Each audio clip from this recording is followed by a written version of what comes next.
Kita memiliki 5 segitiga berbeda. Nah, video ini akan menjelaskan segitiga mana yang kongruen dengan segitiga yang lain di antara kelima segitiga ini. Nah, untuk mengetahuinya, saya akan menulis dasar teori kongruensi segitiga kita. Dua sisi disebut kongruen jika semua sisinya sama. Jadi, sisi. Nah, disebut kongruen juga jika mempunyai dua sisi serta sebuah sudut di antara sisi itu. Jadi, sisi sudut sisi, maka kongruen. Nah, jika kita mempunyai dua buah sudut dan kemudian kita punya satu sisi di antara sudut-sudut itu, yang demikian juga kongruen.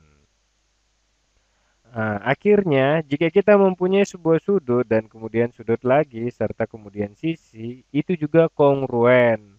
Yang manapun di antara ini, semuanya menyeratkan kongruensi atau segitiga-segitiga kongruen. Oke, mari kita lihat apa yang dapat kita ketahui dari segitiga-segitiga ini. Kita lihat segitiga A, B, C, panjangnya adalah 7, lalu 60 derajat dan 40 derajat. Nah, cara lain adalah dengan mengetahui sebuah sudut dan sisi. 40 derajat, 60 derajat, dan 7. Dan bagi sesuatu untuk menjadi kongruen di sini, mereka harus memiliki setidaknya sudut-sudut sisi yang diketahui. Kalau tidak, kita harus memikirkan cara lain. Meskipun untuk soal ini saya akan menebaknya karena kita sudah mengetahui sudut-sudutnya. Sehingga kita tidak harus mempunyai sudut-sudut sisi. Nah, kita tidak bisa menentukan sembarang sudut-sudut sisi, harus 40 derajat, 60 derajat, dan 7. Serta harus berada dalam urutan yang sama, tidak tidak bisa 60 dulu, 40 derajat dulu, baru 7. Nah, mari kita lihat apakah segitiga lain dengan 40 derajat, 60 derajat, 60 derajat, dan 7 sama dengan apa yang kita punya di sini. Nah, yang ini mempunyai 40 derajat, 60 derajat, tetapi sisi dengan panjang 7 itu ada di antara kedua sudut ini. Jadi tampaknya ini akan kongruen dengan yang lain. Nah, mungkin lebih mendekati sudut sisi sudut. Karena ini pun sudut sisi sudut, bukan yang ini. Nah, segitiga ini tampaknya menarik. Segitiga ini juga sudut sisi sudut. Jadi mungkin kedua segitiga ini kongruen. Tapi kita akan kembali ke yang pertama tadi karena masih berfokus pada segitiga itu. Nah, untuk segitiga yang ini kita mempunyai 60, 40 dan panjang 7. Persoalan menarik karena kita mempunyai sebuah sudut, sudut lainnya serta sebuah sisi, tapi sudut-sudutnya mempunyai urutan yang berlainan yaitu 40, 60, 7, sedangkan ini 60, 40 dan 7. Jadi sudut-sudut sisi tetapi sisinya bukan berada pada sudut 60 derajat melainkan 40 derajat. Jadi tampaknya yang ini juga salah. Oke, pada yang ini kita punya 40 derajat, 60 derajat, dan 7. Jadi yang ini tampaknya sangat bagus. Kita mempunyai sisi sebelah di sini, kongruen dengan sisi sebelah di sini. Lalu Anda mempunyai sudut 60 derajat di tepat di sini dan 60 derajat di sebelah sini. Jadi mungkin tidak akan terlihat terlalu jelas karena mereka terbalik dan juga digambar agak berbeda.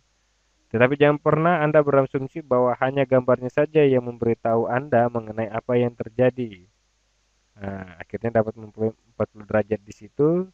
Nah, kita dapat menggambar atau mengatakan bahwa eh, segitiga ABC di sini kita dapat menulis bahwa segitiga ABC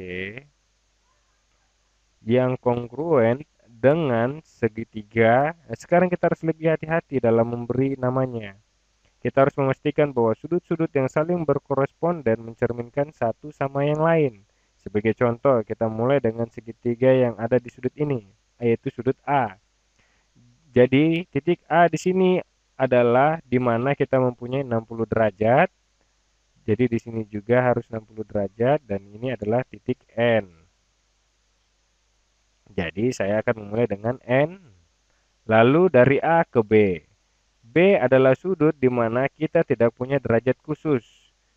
Dan sudut itu dapat dicari karena jika kedua sudut ini berjumlah 100, maka sudut ini adalah 80 derajat.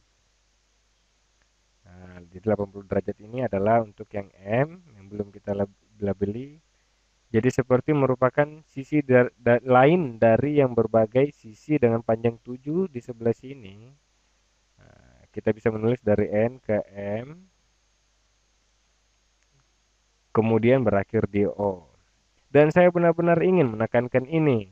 Pastikanlah kita memberikan urutan yang benar. Karena kita bukan menunjukkan sudut-sudut yang koresponden dari kedua segitiga ini. Sekarang mari kita lihat. Sudut A atau titik A mencerminkan titik N pada segitiga kongruen ini. Sudut B mencerminkan titik M. Jadi dapat kita lihat bahwa AB, panjang AB, kongruen dengan NM. Jadi semuanya cocok. Nah, kemudian dapat kita katakan bahwa kedua segitiga ini adalah sudut-sudut sisi. Oke, sisi. Jadi segitiga sebelah sini kongruen dengan segitiga yang sebelah sini. Ya. Nah, sekarang mari kita lihat dua ciri-ciri ini. Jadi di sini kita mempunyai sudut 40 derajat, sebuah sisi diantaranya dan kemudian sebuah sudut lain. Jadi sepertinya sisi sudut akan dipakai. Mari kita lihat yang sebelah sini ini 40 dengan 40 derajat dengan panjang 7 dan 60 derajat. Oke, tetapi ingatlah, semua dapat kongruen jika Anda dapat membaliknya. Jika Anda dapat membaliknya, memutarnya, memindahkannya, atau apapun. Jadi, jika Anda membalik segitiga yang ini, Anda akan mendapatkan segitiga yang ini. Oke, jadi dapat kita lihat, Anda mempunyai sudut 60 derajat.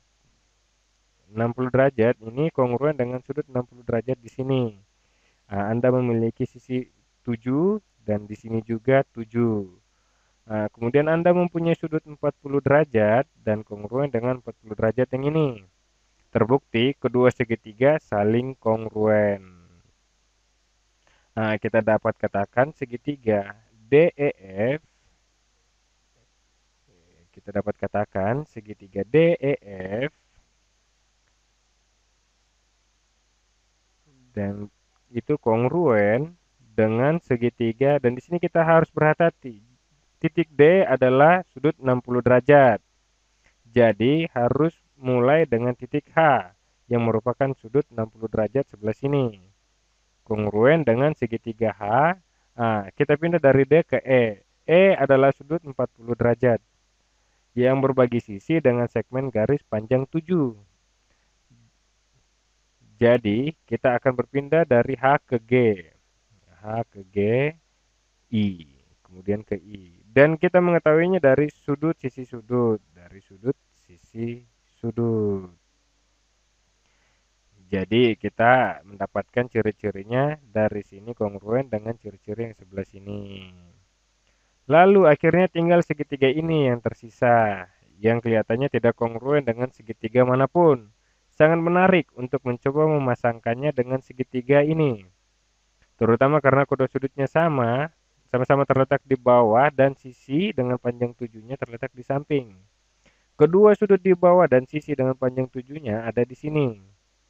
Tetapi kedua segitiga ini tidak cocok karena urutan sudutnya tidak sama. Kedua-keduanya tidak mempunyai sudut yang berkoresponden satu sama lain. Nah, dapat Anda ketahui bahwa pada pernyataan-pernyataan yang menjebak, pertanyaan-pertanyaan yang menjebak, di mana ketika Anda mengetahuinya, Anda menghitungnya, sudut-sudut ini, sudut-sudut ini akan yaitu menjadi 40 derajat, 60 derajat, dan dengan begitu mungkin saja Anda dapat memasangkan dengan beberapa segitiga di antara ini. Oke, atau bahkan beberapa di antara segitiga-segitiga ini satu dengan yang lainnya, tetapi sudut terakhir ini serta semua kasus-kasus ini 40 ditambah 60 adalah 100.